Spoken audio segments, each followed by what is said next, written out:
Bueno, pues como es de rigor, buenos días a los asistentes. Hay que dar los agradecimientos a la Fundación Gustavo Bueno, en especial a Gustavo por invitarme a participar en estas jornadas excelentes, ya estamos acabando, y a la Diputación por dejarnos este anfiteatro y a Funiver, que es como coorganizador, ¿verdad?, de todo este encuentro. Bueno, me pidió Gustavo que viniera para que les hablara del protocolo de Santa Pola, lo que es y un poco, pues soy presidente de una asociación hispanista, he colaborado en muchísimos proyectos, páginas de Facebook, asociaciones, en fin, del tema de la hispanidad, y un poco pues puedo ser un representante minúsculo de lo que significa hoy en día la hispanidad, el hispanismo y las asociaciones con las que estamos bregando todos los días. Mi intervención va a ser muy breve, me ha pedido Gustavo que sea escueto, 12 minutos más o menos. Voy a hablarles de 4 puntos. Primero les voy a hablar de este libro, que es el libro original del protocolo de Santa Pola, explicaremos lo que es, y aquí pues la Fundación Gustavo Bueno, en el apartado de las firmas aparece el primero. Aquí está la firma de Gustavo Bueno como representante de la Fundación Gustavo Bueno y otras muchas. Está por aquí, bueno, Iván se acaba de ir hace un momento, Iván Vélez también está, lo comentaremos ahora. En la segunda parte de mi intervención voy a hablar de unas definiciones, voy a decir desde asociaciones o grupos hispanistas o desde el protocolo de Santa Pola, voy a definir lo que es hispanidad y lo que es hispanismo. Voy a dar una definición que es a la que nosotros nos acogemos para luego entablar nuestras relaciones de trabajo. Voy a definir hispanidad y hispanismo. En el tercer punto de mi intervención, tendrá que ser muy rápido, voy a explicar brevemente esta diapositiva que tengo ahí, cuál es la situación actual de la hispanidad y la verafonía, un punto de vista no exhaustivo, pero sí bastante amplio, a mi juicio, y intentaré también muy rápido, explicaré cada punto, muchos ya se han tratado aquí, así que casi podré saltarme esa explicación. Y por último, voy a dejar para el final algo que no es habitual en esta casa, quiero decir que siempre en la Fundación lo primero que se explica normalmente es el título, el rótulo, por qué hemos escogido este rótulo, ¿verdad? Me van a permitir ustedes, voy a tomarme la licencia de explicarlo al final, porque se va a entender mejor al final y por qué denominamos a esta mesa el despertar de la hispanidad. Lo voy a explicar al final de mi exposición. Bueno, con su permiso voy a leer 2 o 3 párrafos que están aquí en este libro, que forman parte de este documento que denominamos Protocolo de Santa Pola, porque es un preámbulo, es una especie de una situación, una toma de contacto, una reflexión sobre los últimos 10 años aproximadamente, lo que ha ocurrido en el mundo de la hispanidad y del hispanismo. Desde hace años se están produciendo cambios en el marco de los países hispanos. Surgen instituciones, asociaciones, diversos movimientos, incluso de carácter personal, generalmente desde la sociedad civil, que abogan por defender, impulsar y expandir el hispanismo. Este movimiento no es más que una forma de ser y estar en torno a un tronco común, que es nuestra lengua, el español, potenciado por una cultura e historia extensa y compartido a lo largo de los siglos. Ya ven todos ustedes que a mí me influye bastante las lecturas de Gustavo Bueno y tomo cosas de él para generar este documento. Todas estas iniciativas son ascendentes, esto es, de abajo arriba, impulsos populares que tienen como finalidad realizar peticiones a instituciones nacionales e internacionales sobre temas relacionados con la hispanidad, protección del idioma, hablado por más de 600 millones de personas en todo el mundo, defensa de valores éticos, morales, religiosos, en definitiva, de lo que tradicionalmente se denomina cultura hispánica y panibérica. Acabo ya leyendo esto. Esta amplia diversidad de asociaciones, grupos y personas individuales, cada una desde su perspectiva particular y sin una coordinación previa, se sienten con la responsabilidad de defender las ideas, y sin una coordinación previa, están aplicando el principio de la responsabilidad común pero diferenciada. Se sienten con la responsabilidad de defender las ideas y principios que detallan en sus estatutos o fundamentos, pero sin interferir en otros movimientos reivindicativos. No obstante, su trabajo aislado y carente de coordinación e incluso de comunicación imposibilita en muchas ocasiones implementar acciones más resolutivas. El objetivo de la creación del Protocolo de Santa Pola no es otro que el de vertebrar todas estas iniciativas, dotándolas de interconexión, conocimiento mutuo y el soporte necesario para que, al igual que en una fusión nuclear, se produzca una reacción en cadena de tal magnitud que sea imparable.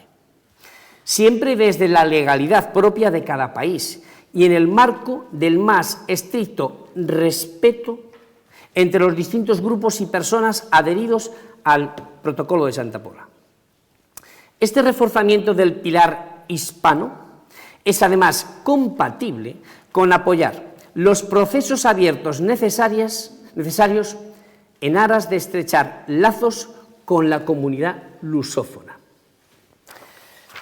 Voy a definir ahora el segundo punto de mi intervención, lo que significa, o lo que nosotros entendemos, o a la definición a la que nos acogemos de hispanidad e hispanismo.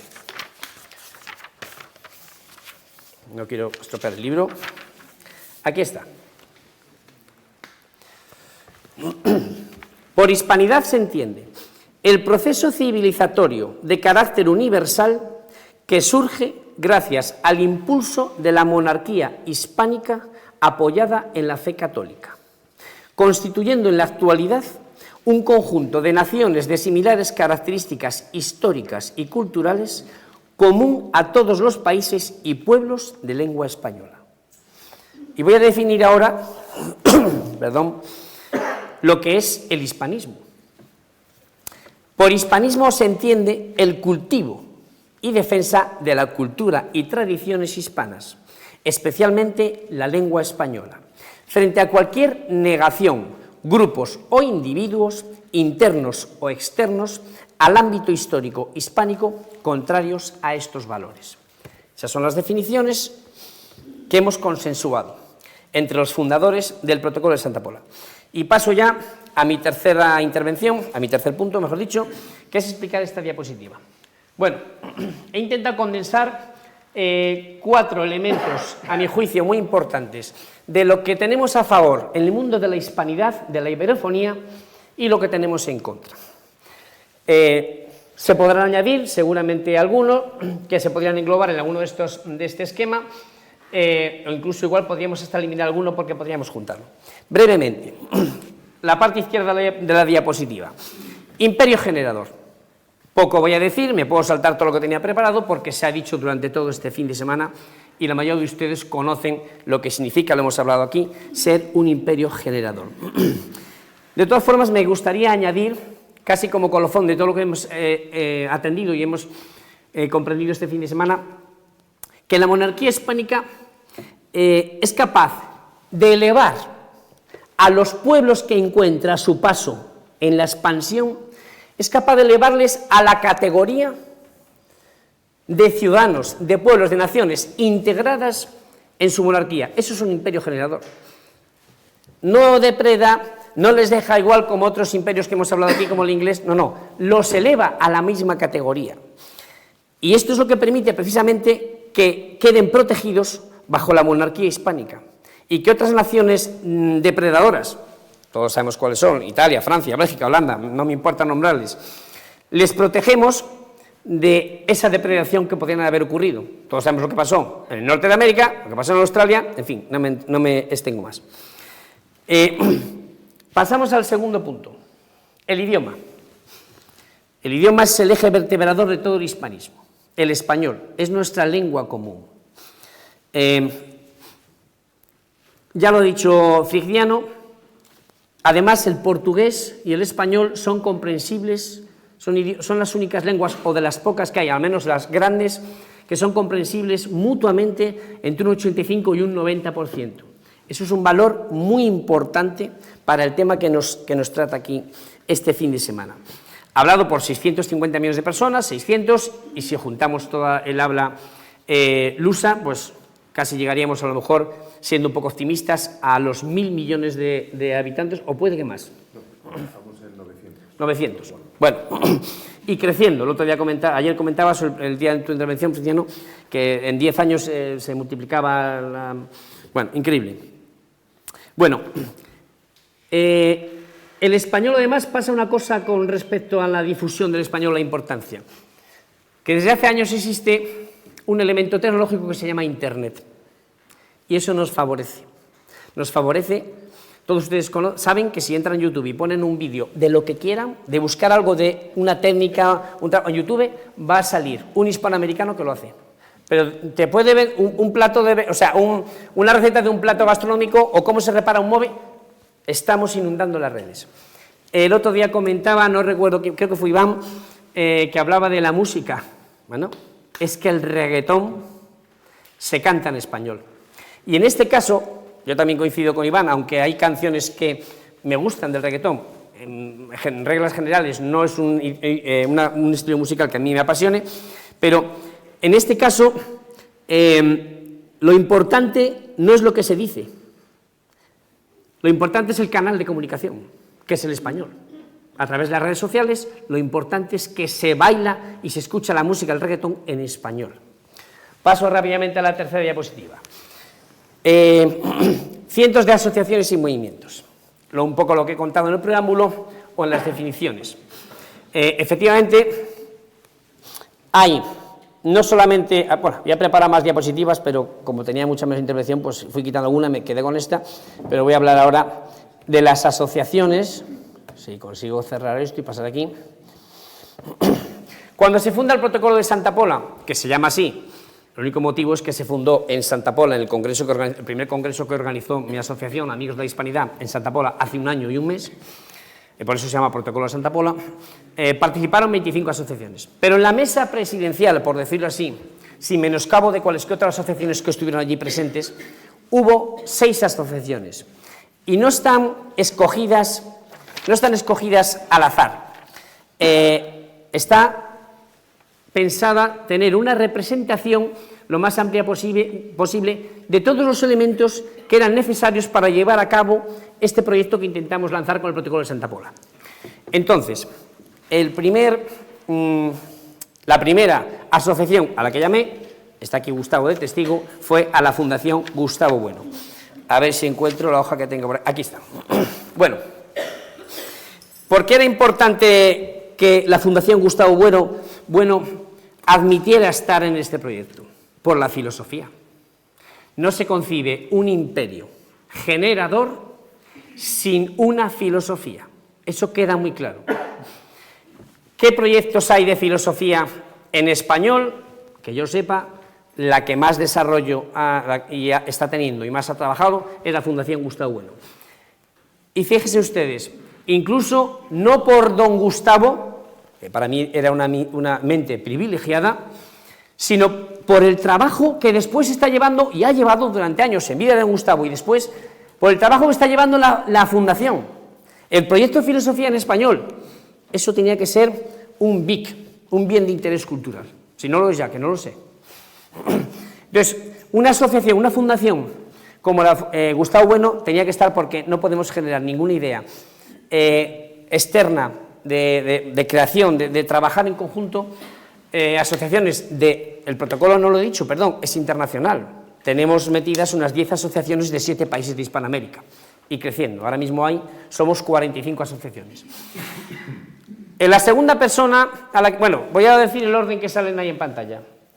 Bueno, Fundación de NAES. Bueno, mejor dicho, voy a seguir el orden que tengo yo aquí porque si no me voy a leer.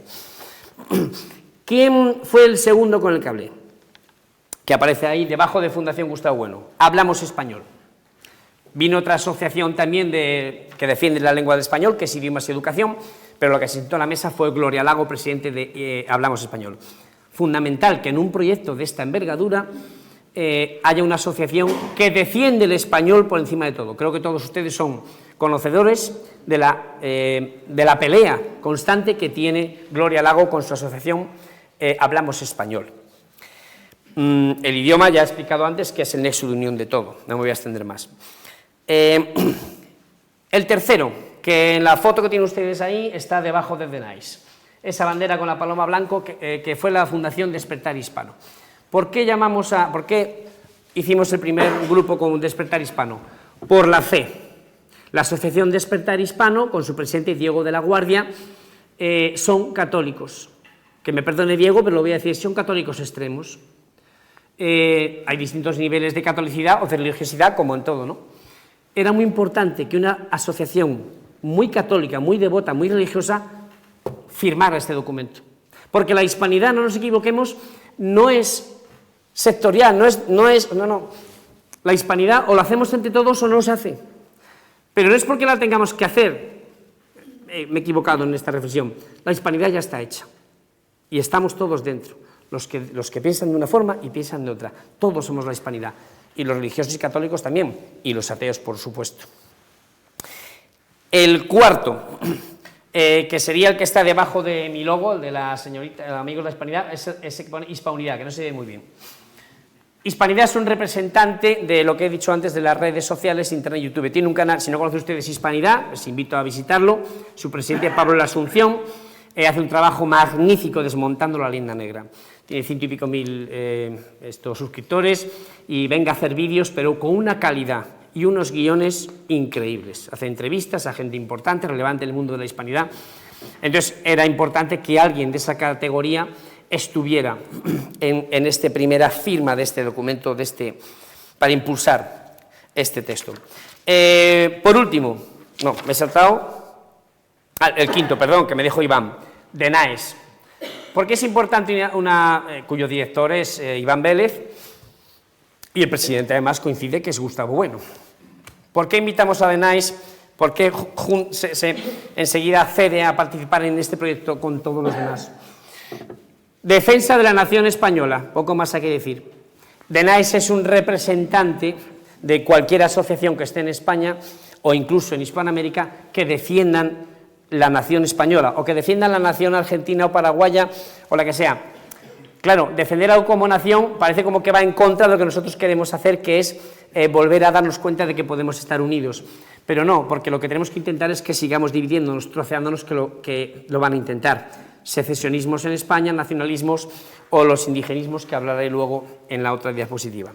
Y por último, pues tenía que haber una asociación, vamos a decir, al uso, ortodoxa, de las típicas que hay, decenas, cientos, algunas mejores, con más experiencia, con menos, de hispanistas.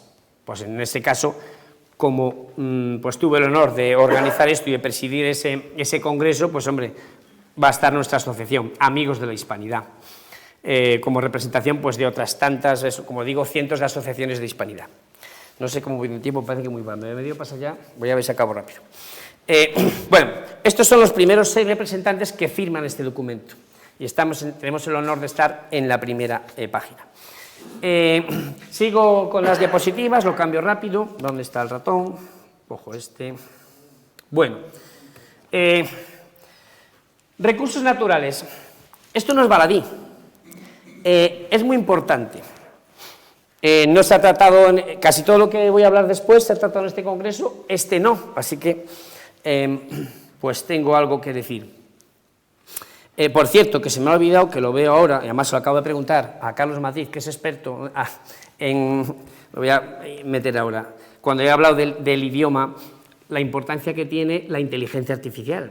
Carlos Madrid, lo he consultado, yo mantengo la tesis de que la IA nos va a beneficiar a los hispanos, a los habitantes de habla española y portuguesa, porque la IA al final, entre comillas, va a pensar en español, porque hay muchísima documentación. Carlos me actualiza los datos, es verdad que ahora todavía hay más páginas en inglés y se nutre de ello, pero el español tiene la segunda posición en el ranking y creciendo.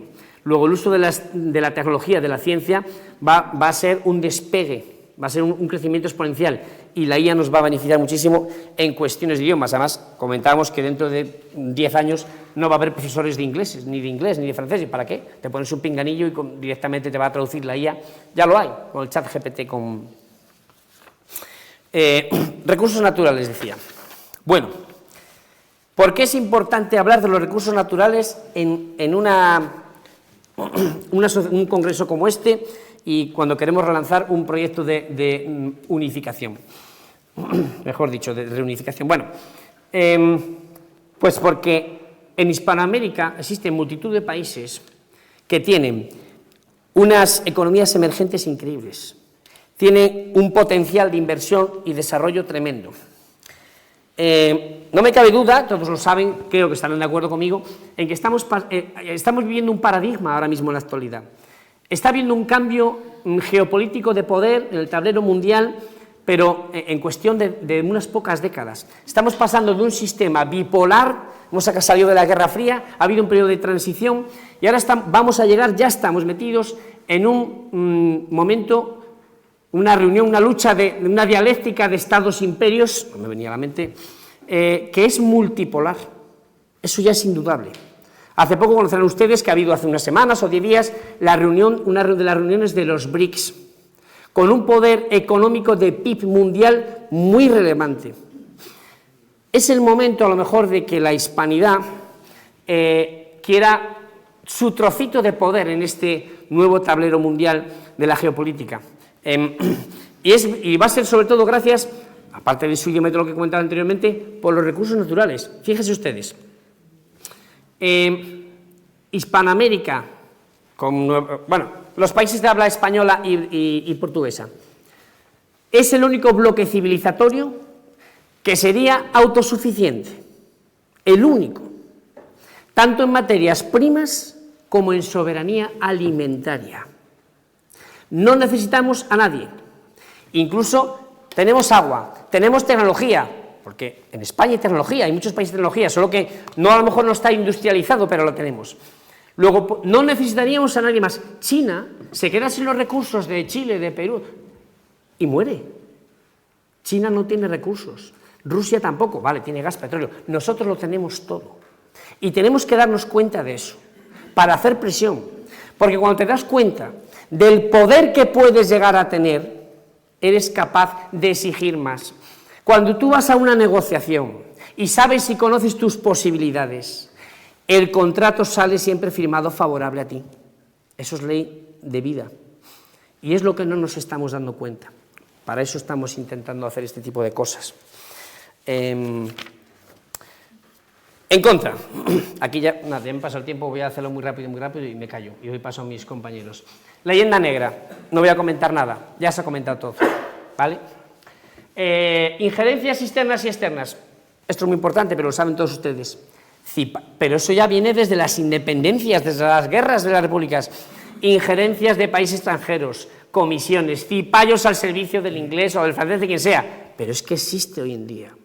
Tenemos en España tanques de pensamiento que están metidos ahí, el MI6, y está subvencionado, y todos los conocemos, y seguimos, no nos damos cuenta, somos, no sé si tontos, necios, o que nuestras élites tradicionalmente se venden, y se han vendido muy fácil. Indigenismos y nacionalismos, también, lo acaba de comentar Gustavo antes, pero ¿cómo es posible que haya una asociación de la Aymara o del Quechua en Londres? ¿O cómo es posible que Bélgica intente ahora hacer el náhuatl, creo que era, ¿no?, el idioma, la Aymara? Bueno, quiere decir que tenemos injerencias constantemente, y eso también hay que tener cuidado con ello y pararlo. Y por último, desunión durante más de 200 años. No hemos estado desunidos. Esto ayer también, yo mantengo otra tesis, además Jesús precisamente está aquí a mi derecha lo comentó, y ya acabo con esto, y le pregunté unas cuestiones a Marcelino y corroboró mi tesis, cosa de la cual me alegro. Vamos a ver, el imperio español, la monarquía hispánica, era una totalidad distributiva, enlazando con la charla que nos dio Marcelino.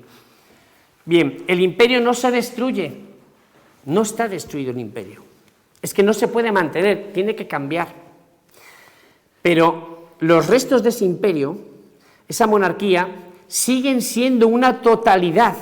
Solo que hemos pasado de una distributiva a una totalidad atributiva. Es que no nos damos cuenta de eso. Es que seguimos siendo lo mismo. Seguimos siendo uno. Ha cambiado las formas de gobierno. Hemos pasado de monarquías, de estamentos y tal, vale, a naciones políticas, bien, pero seguimos siendo lo mismo, con nuestras nuevas diferencias, y eso es lo que tenemos que impulsar. Y ya para acabar, que quiero acabar con unas palabras de Gustavo Bueno, tengo que explicar por qué pusimos el rótulo. Bueno, esto lo hablé con Gustavo, y ¿de qué rótulo ponemos? Bueno, yo le di varios títulos y cogió este, está bien. El despertar de la hispanidad. Bueno, ya Ya he comentado anteriormente, o creo que lo he dicho, bueno, la ventana de oportunidad que se nos abre en este momento. Ayer mismo lo tenía yo preparado y, bueno, pues lo actualizo porque ayer lo han comentado un expositor, no recuerdo quién fue. Creo que fue, no sé si fuiste tú, bueno, ¿quién fue? Ese vídeo famoso de Gustavo Bueno, don Gustavo, el 14 de abril, creo, cuando al final dice, yo lo he nombrado, está aquí puesto en el protocolo, que dice más o menos, para no equivocarme, lo escribí de memoria, bueno, ser español es una forma de ser y estar, perdón, sobre todo de estar en el mundo. Un estar a la espera, ojo con este matiz, con este parámetro, un estar a la espera hasta que llegue nuestro momento. Pues bien, señores, yo les digo, y les invito a reflexionar sobre esto, que nuestro momento es ahora. Tenemos que ser capaces entre todos de crear el momento. Como decía Alejandro Magno, del trabajo de cada uno depende el futuro de todos. Pues estamos siendo testigos, ahora mismo todos ustedes, hoy en directo, hoy domingo por la mañana, del despertar de la hispanidad. Por eso esto es el rótulo. Muchísimas gracias.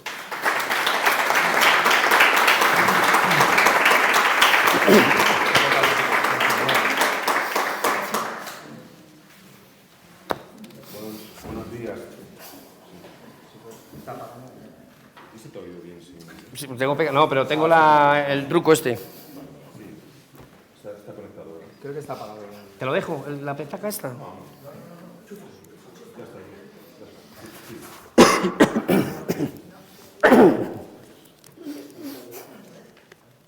Sí. ¿Qué oye, verdad? Sí. Sí. Bueno, tengo el placer de poder dirigirme a todos ustedes otra vez en el contexto de esta mesa de cierre de encuentro y de foro, ¿no? Hay muchas ideas que podemos que me han traído un interés especial en poder, por lo menos, concretar algunos aspectos, ¿no?, sobre ellos, de todo lo que se ha hablado aquí. Pero voy a ir rápido. Estoy totalmente de acuerdo con la idea de que, como ha señalado Luis Gorrotxategi, el Imperio Español, a mi juicio, históricamente, es una categoría única. ¿Es generador? Sí, pero es otra cosa totalmente diferente a la otra. A mi juicio hay tres elementos fundamentales que lo hacen una categoría única. Que es, por un lado, tiene esa raíz generadora que también es Roma, porque Hispania viene de Roma, es así. Pero al mismo tiempo se incorpora un humanismo hispánico que es absolutamente elemental. Esa humanismo que viene desde lo hispánico, desde lo español, y que se proyecta, en tercer lugar, universalmente, en torno a la idea de la Iglesia Católica, la catolicidad. Y estos tres elementos, generador, humanismo hispánico y universalidad, hacen del Imperio Español una categoría absolutamente única. Tiene cosas de Roma, pero efectivamente nada que ver con tenemos cuestiones generadoras, elementos generadores de Roma, como es obvio, el derecho, nuestra civilización, nuestra cultura, pero España no hacía lo que hacía Roma con sus vencidos en las Galias o donde fuera. Esto es algo elemental. Y esta singularidad es fundamental para entender también, a mi juicio, los orígenes de la leyenda negra. La leyenda negra, yo creo que tiene dos pilares fundamentales. Uno, la cualidad precisamente del imperio de la monarquía hispánica como imperio universal. Lo comentaba antes de ayer. Es el único imperio jurídica y conceptualmente universal de la historia. No hablamos de kilómetros cuadrados porque la jurisdicción española no se medía en kilómetros cuadrados, ¿no?, sino en un primer lugar por la jurisdicción y la soberanía clásica de Tordesillas y de las bulas papales, que posteriormente es sustituida por los modos modernos de soberanía. Es decir, la soberanía de Tordesillas pervive todos los siglos XVI, XVII, y en el XVIII comienza a incursionar el nuevo tipo de soberanía moderna, la mensurable en kilómetros cuadrados. Y voy a los kilómetros cuadrados porque, claro, no se puede comparar el imperio universal hispánico con un imperio medido en kilómetros cuadrados en el siglo XIX, sea el ruso, o sea el francés, o sea el belga. Tengo aquí esta publicación que hace referencia a la presencia y jurisdicción española en Alaska y Canadá hasta el siglo XVIII, hasta finales del siglo XVIII, exactamente en 1795. Dicen, bueno, ¿cómo Mejor. Gracias.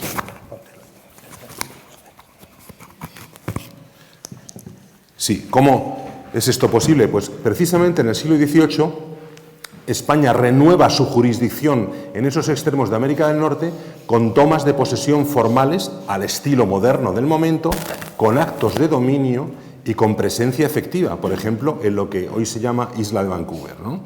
En donde, por cierto, la compañía militar que guardaba ese territorio eran los voluntarios catalanes.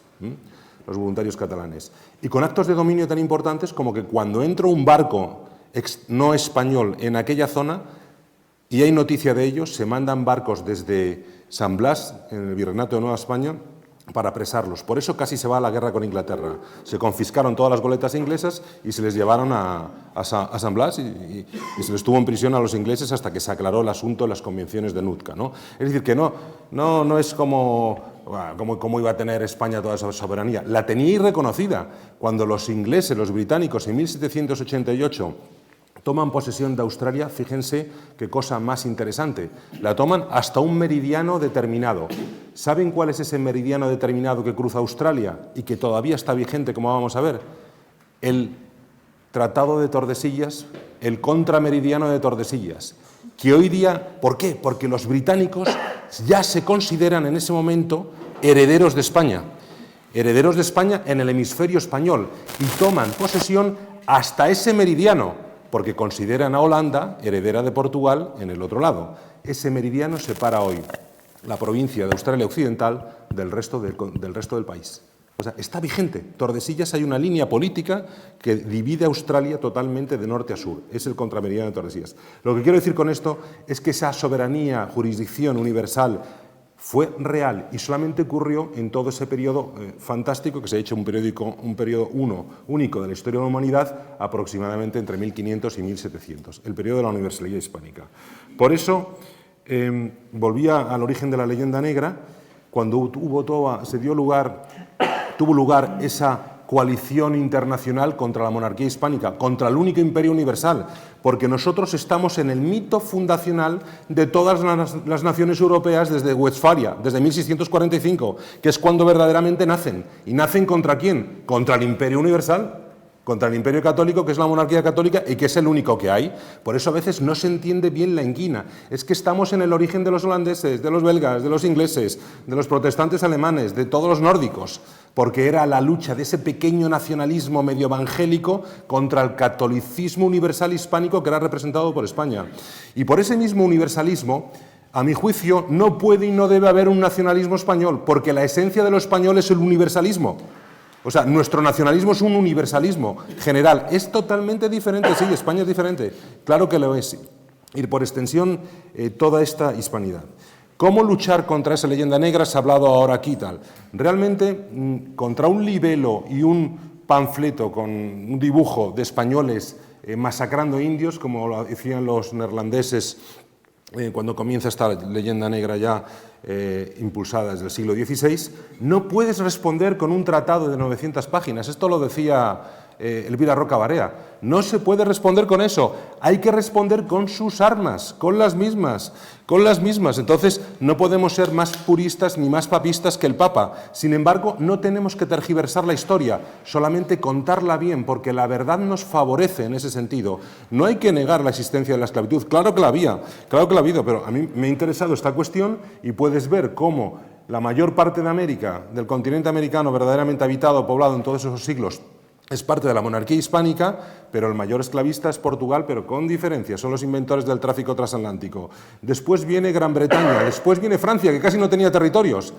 Y el país, la monarquía, el poder con más territorios, es el que menos trafica, desde luego trafica muy poco, y el que menos esclavos tiene, comparativamente con todos los demás. ¿Por qué hay que comparar? Porque esta es la vida real.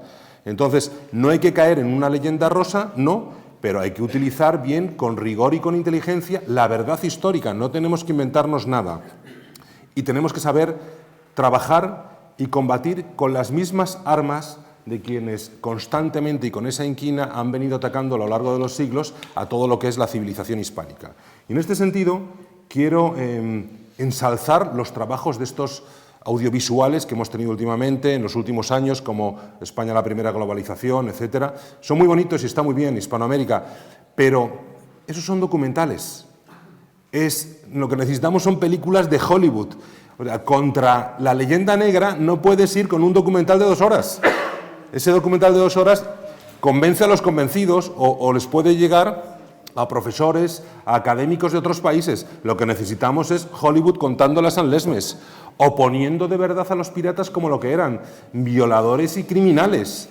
Hace no mucho estuve en Campeche, en México, y me encantó ver un pequeño museo que tienen allí, porque Campeche fue constantemente atacado por los piratas, y entonces entras en ese pequeño museo, en esa escuela, las murallas, y el pirata está en un calabozo atado como le corresponde. No es ese héroe de película romántico que ha creado Hollywood. Y los propios mexicanos me decían, ¿cuánto daño ha hecho Hollywood? Porque esta gente eran violadores y genocidas, llegaban a un pueblo en la costa de Campeche y mataban a todo el mundo. ¿Y ese es el héroe anglosajón? Pues lo es. Por eso no podemos competir con grandes, tenemos que ir con sus mismas armas, ¿no?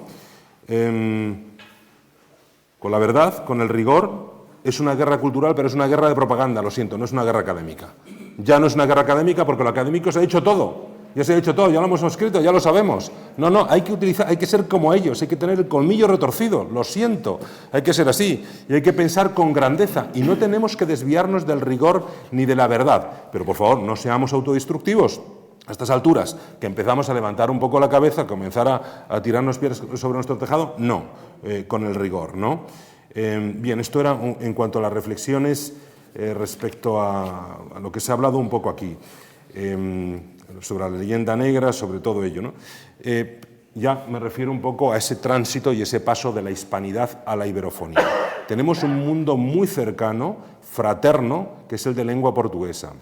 Lo habíamos hablado el primer día. Nuestras lenguas son las únicas internacionales intercomprensibles. Nuestra raíz es casi la misma. ¿De dónde sale Portugal? ¿De dónde sale todo aquello? Por no mencionar el periodo universal de la monarquía católica entre 1580 y 1668. Y 1668, que puede ser un referente histórico en todo ello. Pero no estamos aquí para hablar solamente, debemos conocer todo ese referente. Estamos construyendo hacia el futuro, sobre otras bases. Nuestro mundo panibérico, iberófono, hispánico, es un mundo articulado sobre el mestizaje integral. Esto es algo magnífico y se proyecta hacia el futuro. Es un gran valor de cara al futuro y de cara al bien de todos nuestros países y de la humanidad en su conjunto, porque, como decíamos, somos el único bloque cultural lingüístico que puede hacer contrapeso, pero no como enemigos ni nada, sino por el bien de la humanidad. Pues, como decía Rubén Darío, no tantos millones pueden hablar inglés, tiene que haber alguien que pueda. Y ese bloque es la iberofonía, sin ninguna duda, con 2 lenguas intercomprensibles y con unas marcas civilizacionales fundamentadas en el mestizaje, que es lo moderno, es lo bueno, es a lo que debe ir el planeta, y nosotros ya tenemos el modelo hecho anteriormente. Es más, la única vez, por eso estamos en disposición de poder hacer una aportación sustantiva sobre cómo debe organizarse la gobernanza mundial. Yo ahora no tengo las pautas para escribirlas, pero estoy convencido de que las tenemos entre los hispanos, porque ya hemos tenido esa experiencia como fundadores del derecho de las raíces y del derecho internacional público, como fundadores de la primera gran civilización creada en el mestizaje, porque Iberoamérica es la civilización más grande del mundo hecha sobre el mestizaje de todos los pilares de la humanidad, que son el indoamericano procedente de Asia, el caucásico ibérico, católico y el africano. Están representada la humanidad entera en Iberoamérica, y en Iberoáfrica, un nuevo concepto del que se va a escuchar cada vez más, también el elemento del mestizaje es fundamental. Hace pocos días estuve en Cabo Verde. Cabo Verde es totalmente una sociedad mestiza como lo es la República Dominicana, y gran parte de Angola también, que se considera ya cada vez más en muchos sectores un país iberoafricano que se proyecta hacia toda la América ibérica y hacia la península ibérica. Debemos saber, en esa clave hispánica, en esa clave panibérica iberófona, hacer esta triangulación y esta cooperación entre todos los continentes sobre esa base fraternal y con todos esos recursos de los que ha hablado mi predecesor en la palabra, ¿no? Por lo tanto, tenemos todo por hacer, pero tenemos todo por ganar, no solamente en beneficio nuestro, sino en beneficio de la comunidad internacional en su conjunto, de la universalidad, de la humanidad, porque eso está además en nuestros genes y es nuestro deber. Gracias.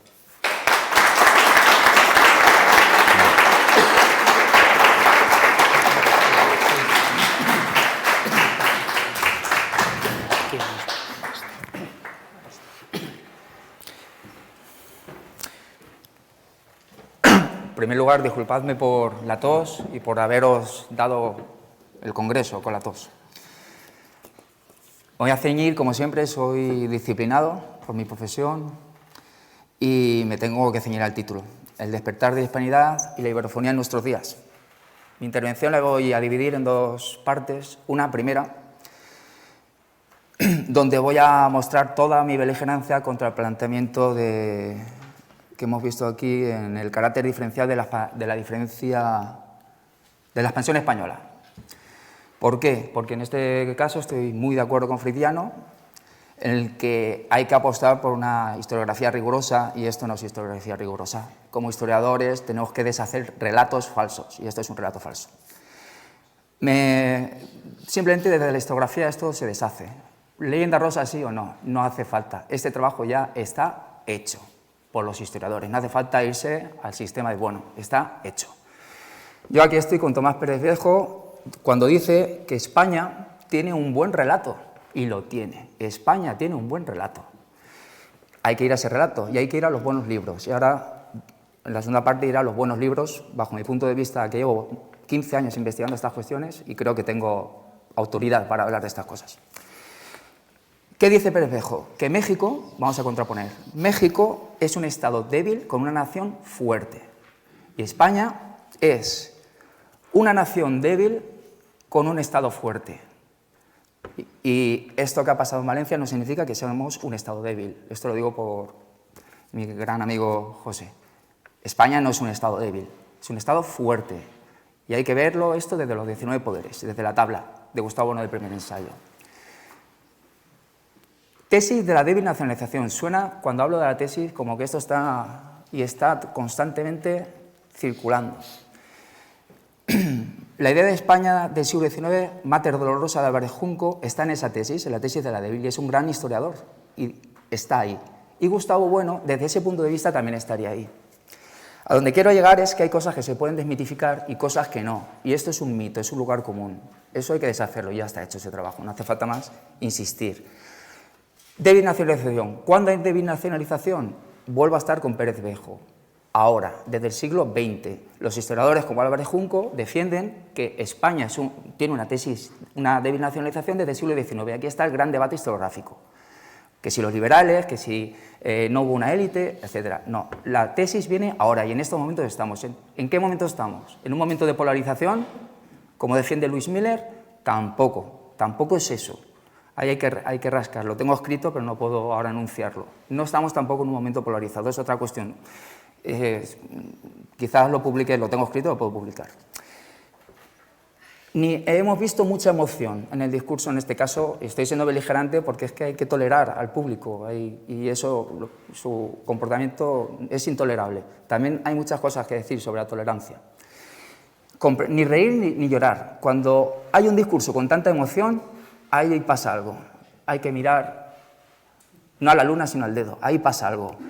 España se defiende con la razón, y aquí estamos en eso, ni reír ni llorar, comprender, Espinosa. ¿Comprender qué? No como dice Hannah Arendt, la condición humana, como dijo ayer Luis Carlos Martín, hay que comprender quiénes somos desde el imperio. Los imperios nos dicen quiénes somos. Ahora iré a esta cuestión porque es muy interesante, porque en la sobremesa hemos estado hablando de estas cosas, y bueno, ahora voy a bajar un poquito la tensión. Tiene que ver con un meme que circula por ahí con el Fari. El hombre blandengue.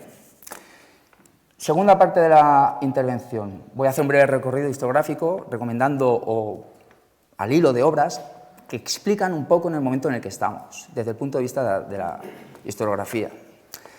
Primer punto. Libros historiográficos serios a los que hay que acudir para deshacer el mito que hemos visto esta tarde. David Ringrose, España 1700-1900, el mito del fracaso. ¿A quién interesa que España sea un fracaso? Bueno, aquí encontrarán respuestas. Libros muy interesantes, rigurosos, que pueden ustedes acercarse. Anclas y bayonetas y leones del mar, de Guillermo Nicieza. Aquí encontrarán historiografía seria. Segunda parte, en cuanto a quiénes somos. Bueno, pues depende de donde preguntamos qué es España. 2001, saca George Mosse, que tiene mucho que decir con este tema. George Mosse, digamos que tiene dos momentos que son un hito. Uno, publica la imagen del hombre, la creación del hombre, de la moderna masculinidad. Y aquí viene lo del Fari. La construcción moderna de la masculinidad, las masculinidades alternativas. Leo la sinopsis, porque dice mucho. El libro se ocupa de la evolución de un estereotipo, es decir, el esencialismo español, etcétera, que se convirtió en normativo y no de las múltiples definiciones personales de la masculinidad, ni siquiera de un ideal como aquel del hombre sensible, el hombre blandengue del Fari, que dio forma al movimiento romántico en el mismo momento en que se estaban colocando los pilares del estereotipo masculino moderno dominante. Existen muchas formas de explorar y enfocar la historia de la masculinidad moderna. Es posible, por ejemplo, concentrarse en varios de sus atributos, tales como la fuerza de voluntad o autocontrol, los hombres no lloran. Y, sin embargo, para acercarnos a la manera en que se percibía realmente la masculinidad en un momento concreto, debemos observarla en su totalidad. ¿Cuál es, pues, el significado de un concepto que ha sido tan ubicuo que los historiadores le han adoptado sin dudarlo? En un solo momento, el concepto de masculinidad moderna representó una visión concreta de la naturaleza y las acciones humanas, etc. Bueno, distingue entre masculinidades normativas y no normativas, y la cuestión es que esta historiografía, en este caso alemana, nos está diciendo cómo tenemos que ser. Y básicamente nos dice que no tenemos que ser, resumo mucho, padres de familia. No tenemos que arrastrar el carrito, que es lo que defiende el Fari, de broma. Bueno, esto si salen las preguntas lo puedo explicar porque esto requiere una explicación larga. Más siguiente hito, bueno, siguiente hito tiene que ver con el paradigma de la nacionalización de las masas. En la sobremesa ha explicado qué podemos hacer para hispanizar. ¿Se han fijado que en España frente a Europa Gustavo Bueno no dice nacionalizar Hispanoamérica, dice españolizar? Pregúntense por qué. Paradigma de la nacionalización de las masas. A Jordi Pujol fue entrevistado y él tenía inquietud por llevar su idea de nación catalana a Estados Unidos. Y el entrevistador, entonces Jordi Pujol dijo, ¿y qué podemos hacer? Bueno, pues le contestó a Dominen, con ironía, el entrevistador, que ahora no recuerdo el nombre, dijo, un terremoto podría servir. Bueno, pues a lo mejor lo que hace falta es un terremoto. Pues por aquí va este tema de la fracosología. ¿A quién beneficia todo este tipo de emociones? Siguiente libro, y ya me meto en el recorrido del despertar woke. El despertar de la hispanidad y la eurofonía en nuestros días. Lo woke, esto lo explicó Marcelino, recientemente a mí me recuerda a lo woke. Y me recuerda a lo woke y lo hilo con nuestros días, con momentos de posverdad. Vamos a traducir. El despertar de la historia de la hispanidad y la iberofonía en nuestros días, ¿en qué días? Bueno, pues en tiempos de posverdad, tiempos woke, tiempos líquidos, tiempos oscuros, en la modernidad, que se dice de muchas maneras, en la posmodernidad, y desde nuestro sistema yo diría que estamos en nuestro tiempo presente. Marcelino habló de el sueño de la razón produce monstruos, ¿puede ser? Lo comentaste. Bien, pues ya empezamos con el recorrido. ¿Por qué estamos aquí? En 1993 se publica Las Actas de Compostela en Santiago, el libro que es un hito en cuanto al nacionalismo español, en cuanto como objeto historiográfico. Ahí da el salto. Hasta ese momento, si es un libro voluminoso, que creo que sigue estando en internet en PDF, se darán cuenta que hay tres capas. Una capa donde, porque justo antes de ese libro solo se hablaba de nacionalismos periféricos, más llamados periféricos. En ese libro ya se habla de nacionalismo español, nacionalismos periféricos, y aquí viene el hito, y a partir de ahí ya es nacionalismo español solo lo que se habla. Se salen de los tres periodos y ya todo es nacionalismo español, solo se habla de nacionalismo español. Bueno, pues mi tesis es que eso es un camelo, como se ha dicho otras veces, que realmente, por ejemplo, Gustavo Bueno no es un nacionalista español, es un patriota español. Primer libro, La nación singular, de Luisa Elena Delgado, Fantasías de la normalidad democrática española, 1996-2011. Este libro es de 2015, fue muy aplaudido dentro de esta historiografía, y lo que viene a decir es que la democracia española es anormal, no es normal. Siguiente hito vendría en donde estamos ahora, ¿no? En los dos planos. La posverdad, ¿qué explica aquí? Que hay un doble planteamiento. Un planteamiento eleático. Por un lado estamos, bueno, ya volvemos a lo de las pirámides. Lo que está lo políticamente correcto, y podríamos poner como ejemplo, por decir algo, el libro del que hablamos el otro día, Iberofonía y socialismo, de Armesilla. ¿Por qué? Porque aunque esto no representa toda la corriente que está, ni mucho menos dentro de España de la Iberofonía, pero sí que está señalado por la otra corriente, la otra parte de la posverdad, entendida a la manera eleática, como una verdad contra otra, verdad y mentira, que eso hay que deshacerlo, como rojipardo. ¿Y quién dice esto? Pues lo dice, por ejemplo, Stephen Forti con un libro que se llama ¿Cómo combatir a la extrema derecha? Otra falsedad, la extrema derecha. Váyanse a la teoría del centro de Gustavo Bueno y verán eso, pero no solo hace falta, se puede ir a otros sitios. ¿Cómo combatir a la extrema derecha? En este momento, esto es en 2021, y yo estaba con estas cuestiones, solo decía bulos y mentiras a la extrema derecha. Y evidentemente hoy ya defiende todo el mundo que eso no es así, que tanto unos como otros dicen bulos. Siguiente hito, España frente a Europa. España frente a Europa, que se escribe en 1999, ¿por qué sale a la luz? Por el libro, que como todos sabéis, de Roca Bahrein, Imperofobia, 2017. Estamos en un lado de la posverdad y al otro lado tenemos a los que están en lo políticamente correcto. ¿Qué libros tenemos aquí? Pues, por ejemplo, Los nuevos odres del nacionalismo español, Pablo Batalla, Cueto. ¿Qué paradigma sigue este autor? Pues, sin haberlo estudiado mucho, cogiendo de aquí de acullá, sigue el paradigma de nacionalización de la masa de George Mossey. Está todo conectado. ¿Qué más reacciones provoca este libro? Bueno, pues, por ejemplo, Imperiofilia y el populismo nacional católico de Villacañas, que fue muy bien contestado por José Luis Pozo Fajarnés, si no recuerdo mal, Luis Carlos Martín y otro autor. Fue perfectamente contestado en un vídeo. Y se señalaron las falacias de Villacañas. Y a donde quería llegar, ya concluyo con mi parte. Se está viendo el problema como si fuese una verdad eleática y una verdad y una mentira. Por un lado está la verdad, vamos a poner, de Armesilla o de los rojipardos, y por otro lado está la verdad de la academia hegemónica. ¿Y quiénes están aquí? Bueno, empezamos por el lado izquierdo. En la punta de la pirámide tendríamos la verdad de quienes quieren una España federal o confederal, o una España plural o plurinacional.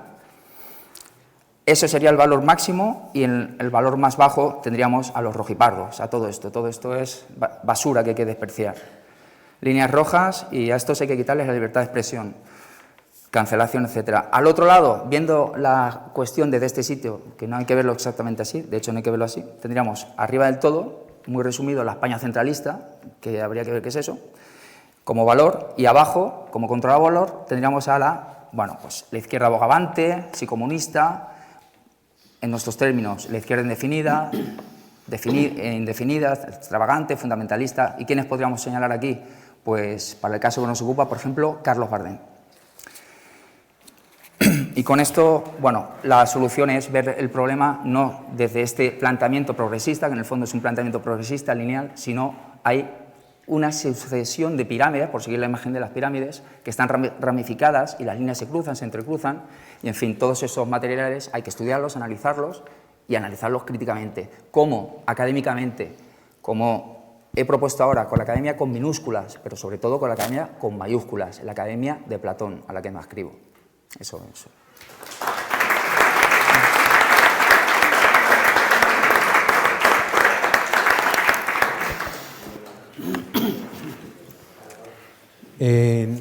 Muchas gracias. ¿Me oís? ¿Estoy conectado? Bueno, quiero agradeceros profundamente a Alberto, cada vez mejor, desde luego, impresionante. Y Diano ya nos tiene acostumbrados a esta maravilla y, desde luego, creo que coincido en que estamos en ese momento. Después me ha sorprendido el ponente del medio o el participante en la mesa. Muchas gracias. Sobre todo por su ataque frontal a la historiografía española. Es una cosa extremada. Y aparte es muy importante defender la historiografía española en este momento, porque en realidad estamos ganando terreno en la historia. Estamos verdaderamente ganando palmo a palmo mucho terreno a la historiografía falsa, o mejor dicho, a los mitos que han sustituido a la historia. En ese sentido, yo lo que recomendaría es el no desprecio a la gran historiografía española que se está escribiendo ahora, porque si no caeríamos en un nuevo tipo de leyenda negra. Y en ese sentido, ser negro legendario, él es un ejemplo, no es tan fácil de esquivar. Hace falta una bien calibrada conciencia crítica que te lleve verdaderamente a discernir dónde está la historia, dónde están los mitos. En este sentido, la remisión a la leyenda rosa es otro de las trampas que tenemos para este desmontar la leyenda negra, esta desconstrucción, diríamos, quisiésemos, pero no decimos así, desmontar la leyenda negra. Para desmontar la leyenda negra hace falta una finísima conciencia crítica. Te podría recomendar algún libro sobre este tema, pero creo que no lo voy a hacer. Y por otro lado, otro de los errores garrafales que has cometido y que en realidad Frigdiano han verdaderamente afilado muy bien su lápiz al decir que nosotros no podemos contestar a el mito que ha sustituido a la historia simplemente con historia. Con historia sí, pero la historia a su vez tiene que estar los libros que escribimos tienen que estar absolutamente ajustados a las convenciones de creación histórica, en fin, absolutamente historia como ciencia empírica, sí, pero la emoción es crucial. La emoción es lo crucial. Para vender libros. Y ahora ya gracias por interrumpir, y ahora sí ya podríamos ponernos más filosóficos, pero no lo vamos a hacer. Pero te recomiendo entonces un repaso a conocimientos filosóficos más profundos para saber que la emoción es crucial. La construcción del relato es crucial. Nosotros tenemos que hacer un relato emocionante. Nosotros tenemos que ser los buenos de la película y tenemos que hacer 1.000, 2.000, 3.000 películas, no sé si será en Hollywood o será en Almagro. En Hollywood no va a ser, a lo mejor es en Almagro o en Guadalajara, México, no lo sé, pero 1.000 películas, como decía Frigdiano, en las que seamos los buenos. O sea, que generemos emociones positivas. Todo esto es muy importante. La filosofía se puede utilizar bien o puedes cavitar y quedarte girando sin mover nada en un hastío metodológico que no lleva a ningún lado.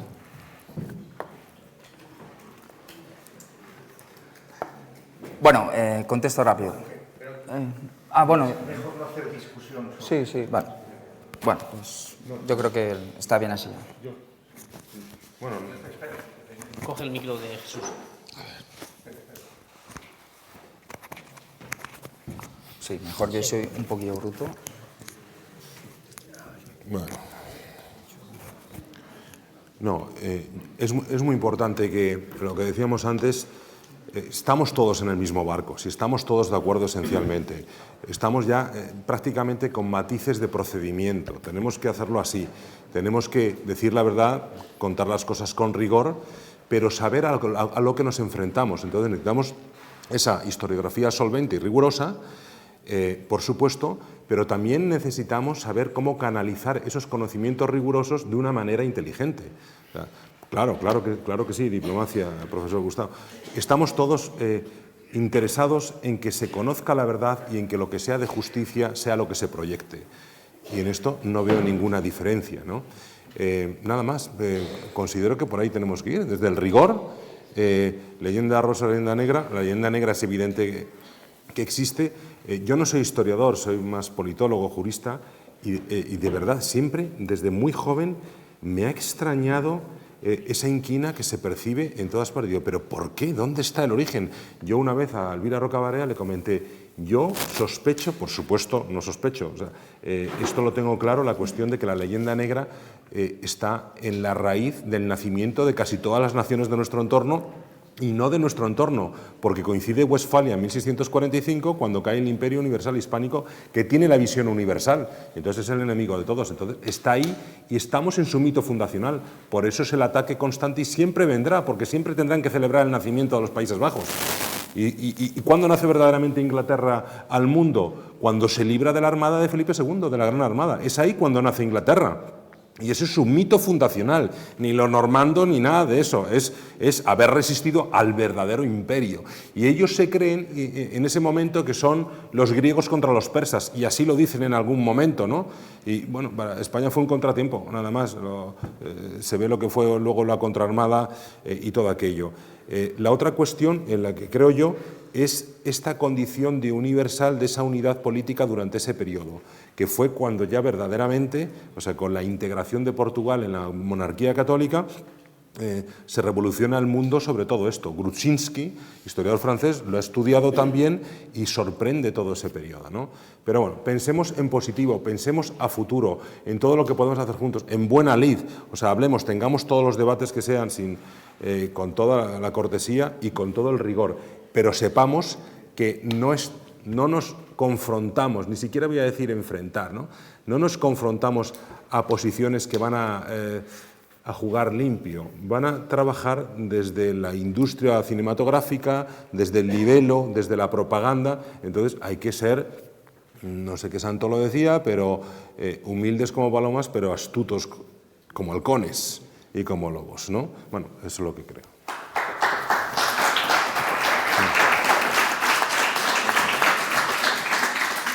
Bueno, se escucha. Comentar una cuestión que no se suele hablar mucho en la Fundación, el análisis del siglo de oro.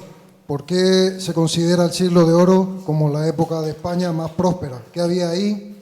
¿Qué mito, por ejemplo, el del dorado, la relación con el oro? ¿Qué símbolos habían en esa época? ¿Qué pasaba realmente en el siglo de oro? ¿Qué pasó para que se considerara la época más próspera de España? ¿Por qué? Y en ese sentido, por ejemplo, habría que diferenciar lo que se ha hablado aquí ya de los mitos luminosos, mitos oscuros, y tener esa luminosidad quizá como una vinculación con el oro, entender qué tiene que ver ese oro, por qué se le llama oro, ¿no? Un poco el mito del dorado también, esa ciudad perdida que había en Iberoamérica, que se buscaba, que nunca se encontró, pero que simbolizaba algo, ¿no? Entonces, intentar entender la diferencia entre la racionalidad mística y una mística racional, porque estamos hablando de las emociones. Hay que admitir que España es un país emocional, la gente es así, no sé si será la naturaleza, pero eso es una realidad. Por mucho que queramos ser racionalistas, esa es la realidad del ser español, quizá del estar, que tiene una emocionalidad importante y no hay que despreciarla en ese sentido. Por eso que hay que, en mi opinión, intentar buscar esa racionalidad que intente unir los aspectos místicos o más quizás simbólicos para lograr entender esas cuestiones, que por qué la época mejor de España es el siglo de oro. No, por supuesto. Una rápida y ya está. Hola. Sí. Una respuesta desde mi posición un poco rápida. ¿Cruz de Borgoña, sí o no? Sí, pero desde la historiografía seria, rigurosa. Depende cómo bien contextualizada. Richard Rorty, por ejemplo, tiene un lema, que ahora no lo tengo, pero básicamente estoy de acuerdo con él con lo que dice, que la emoción nacional es un sentimiento sano, pero claro, bien entendido. Voy a decir unas cosas. Bueno, contestándote y también haciendo algunas reflexiones de lo que ya se ha hablado y hemos comentado aquí. Primero la respuesta, siglo de oro, porque nos han dejado. Cuando hablamos de siglo de oro español, ¿en qué piensa la inmensa población? Vamos a decir juvenil, por ejemplo, estudiantes. En literatura y en pintura. Otras artes a lo mejor. Cosas que no dañan. ¿Dónde está la ciencia? Eso lo ha tratado muy bien nuestro queridísimo Carlos Madrid. Nos han dejado lo que no molesta. Por otro lado, es que es inexplicable que cuando se habla, por ejemplo, de literatura, y tenemos que nombrar a Cervantes y a otros muchísimos literatos que están en la mente de todos, que digamos que no es el siglo de oro, es el sumum de la literatura. Pero podemos hablar de muchas otras artes. Pero es que la leyenda negra actúa ahí también. Nos lo han tapado constantemente. Entonces, nos han dejado el siglo de oro porque, bueno, eso no molesta. Artes, pero les quitamos la ciencia, que decía el barón de Mobilier, creo que era, ¿no? ¿Pero qué le debe en la entrada de la enciclopedia? ¿Pero qué le debe Europa o Francia a España? No nos debe nada el mundo.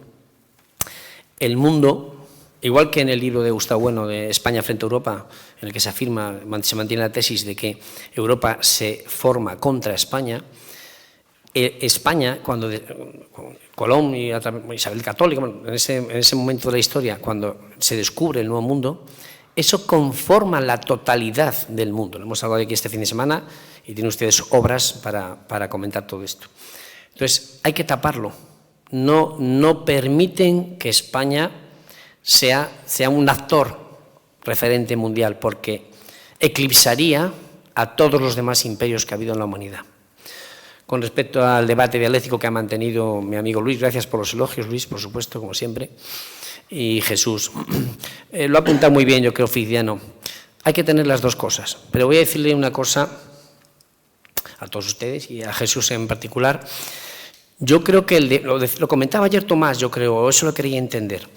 El debate en la academia está ganado, precisamente por un debate crítico, una literatura, perdón por la literatura, unos ensayos que son concienzudos y son firmes en sus investigaciones.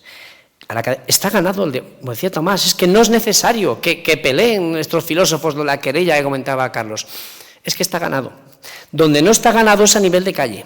Y ahí tenemos mucho que decir y sabemos y conocemos las asociaciones que estamos bregando todos los días con miles y millones de personas aquí en Hispanoamérica. Luis Gorrochategui, mi gran amigo Luis Gorrochategui, ha hecho un libro magnífico, una investigación de 20 años, todos lo conocemos, lo ha nombrado Friciano, de la contraarmada. Él solo se ha cargado a toda la historiografía elitista, británica. Le ha entrevistado a la BBC, le han hecho un documental, la ha salido en el Times, en decenas de periódicos en Inglaterra, aquí en toda Hispanoamérica, con un estudio riguroso. Luis es capaz de hacer todo lo más riguroso que se pueda, verídico, veraz, o ser muy visceral, como es él, muy emotivo. Bueno, es que los españoles, como bien ha dicho el último que ha preguntado, no me acuerdo el nombre, perdóname, bueno, tenemos cierta emotividad. Entonces, como decía Friciano, pero es que la batalla real está en los memes, en ¿quién era? Debris, esa que la has nombrado, la has citado. Es que está ahí, es que la academia, el discurso ya está ganado. Es que en los colegios ingleses, cuando se analizan los libros que se dan en muchos centros, todavía hoy en día se sigue poniendo como que Felipe II era el diablo, hoy en día. Y cuando hablan de la contraarmada, la felicísima armada, la invencible, Inglaterra es la leche. No citan la contraarmada, no les interesa. Y en un discurso en distintas universidades de Inglaterra, cuando se les pregunta por esto, en petit comité responden: no, hombre, si lo tenemos claro. No dicen que han sido unos piratas, bueno, pues por un poco de orgullo nacional. Dicen, lo tenemos claro, la contraarmada y tal fue un vapuleo. Inglaterra no se recuperó durante 60 años después de la contraarmada. Pero eso no se lo vamos a contar a nuestros niños. Entonces, o empezamos a darnos cuenta de que hay un trabajo en la calle y que hay que hacer algo que no es tampoco leyenda rosa, como decía Iván, no, es luchar con sus propias armas, que decía mi compañero Friciano. Gracias.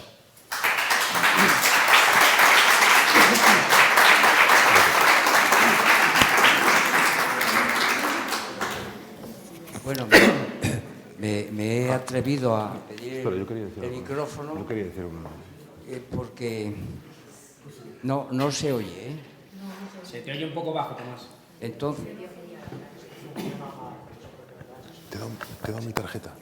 No sé si te doy mi referencia. Te voy a dar. Sí. Y ahora un poco mejor. Bueno, Vamos a ver si... Rigor, pero en inteligencia, poco tiempo, nada más. porque Rigor e todos inteligencia. estamos muy... estamos muy cansados, pues digo 4 cosas que me parecen fundamentales dentro del tono que ha marcado Freudiano, ¿no? La cortesía, sin duda. Pero lo cortés no quita lo valiente.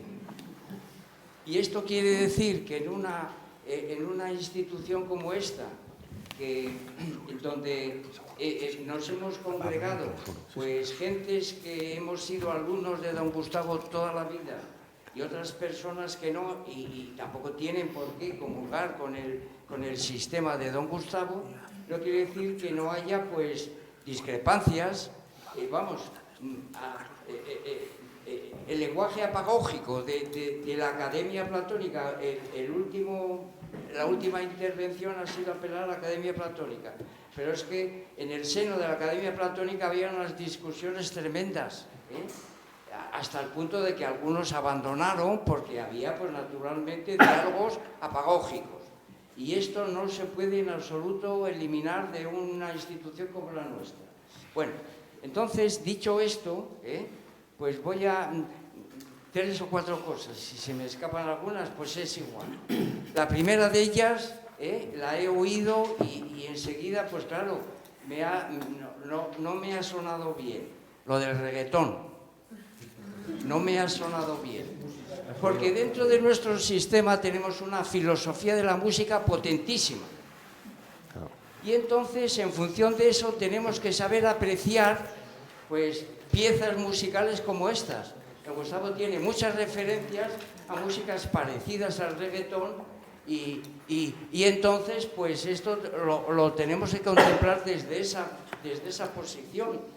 Y entonces, pues, saber decir que, aunque haya pues un texto en español, pues si esa música es degenerada, pues entonces tampoco podemos aceptarla plenamente. Vamos, mi punto de vista, yo no sé si... esta es la primera cuestión que me ha chocado un poquito y yo quería apagógicamente, pues eso, mostrar mi diferencia con respecto a músicas degeneradas.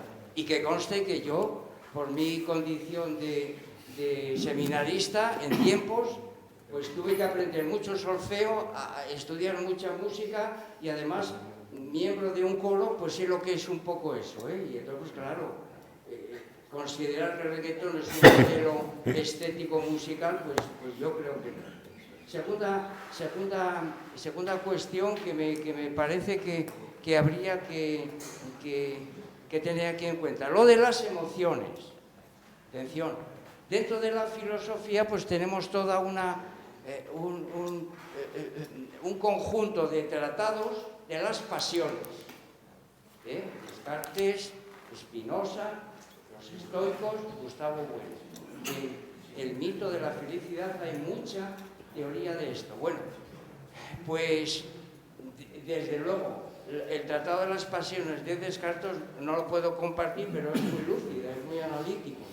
Prefiero a Spinoza, pero Spinoza decía precisamente que ciertas pasiones, pues como el arrepentimiento o los arrebatos, pues no nacen de la razón.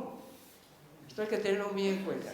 Y don Gustavo recoge esto y en su mito de la felicidad se decanta por el estoicismo, precisamente en la línea espinosista.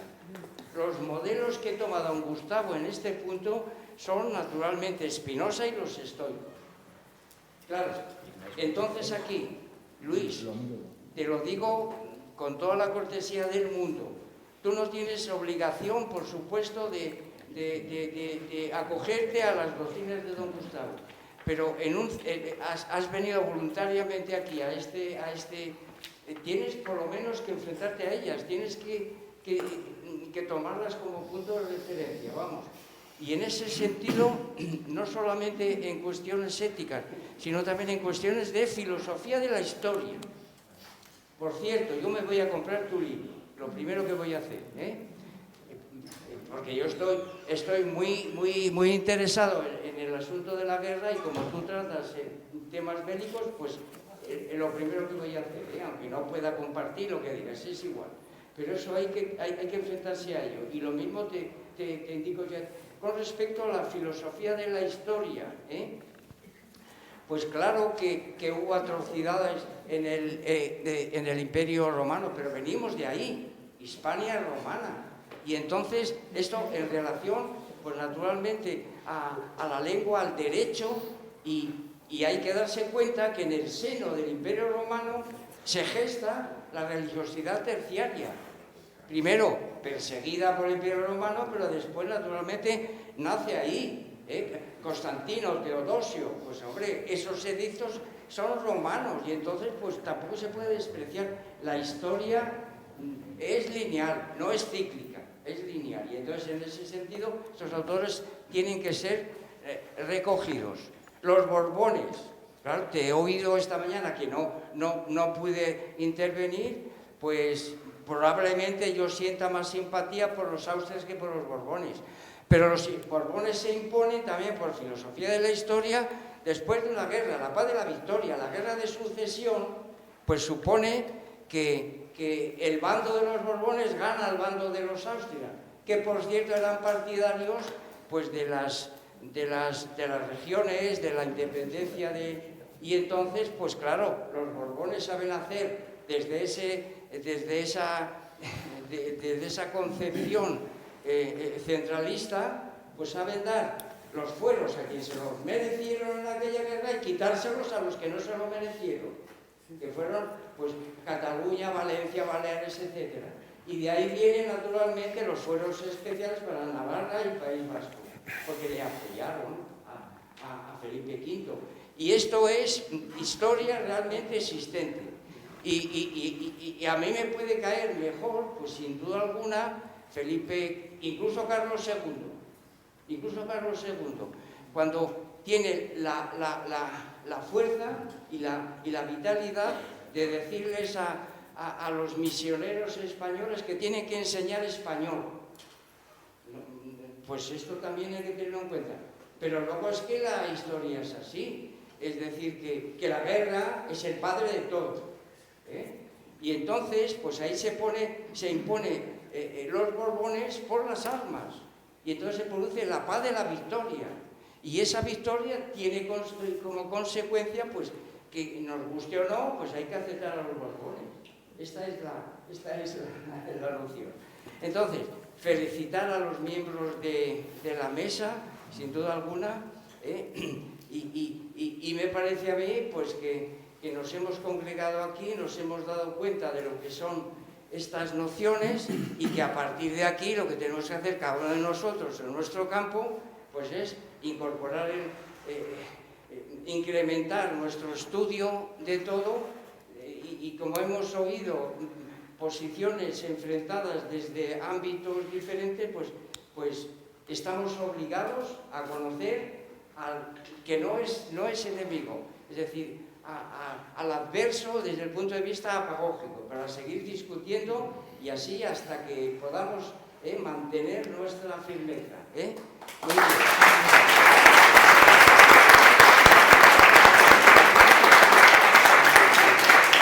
Sí. Bueno, tomo la palabra finalmente por indicación de nuestro amigo Gustavo Bueno. Un comentario sobre el siglo de oro. En realidad, siglos de oro. Se ha dicho siglo de oro, pero son varios siglos de oro. Se concentra en una visión muy cultural, muy centrada en la literatura, en las artes y todo aquello, pero yo creo que son varios siglos de oro, desde finales del XV, es el XVI sobre todo, y alcanza una dimensión política, internacional, axiológica, muy importante, que es de la que hablábamos antes, de esa proyección, de esa universalidad. Son siglos de oro. Pero al respecto, es que la formulación del comentario de la persona que se ha referido al siglo de oro, cuando mejor estuvo España, bueno, no olvidemos que los años y los decenios donde mejor ha estado, mejor ha vivido la sociedad española son los últimos. O sea, no estamos hablando de historia, de grandes conceptos, pero el mayor periodo de bienestar de la sociedad, de los españoles, ha sido en los últimos años, en los últimos decenios. Otra cosa es que, paradójicamente, los últimos decenios, a mi juicio, se produce un proceso de deconstrucción de España, que es paralelo al mayor bienestar socioeconómico de la sociedad española. Y esto es trágico, porque vamos a morir de éxito en un momento en el que ya, comiendo bien, viviendo bien, aquí estamos en Almagro, ni más ni menos, permitiéndonos un fin de semana de esta manera. Esto no, nuestros antepasados no se podían permitir el bienestar en el que estamos. Eso es otra cuestión.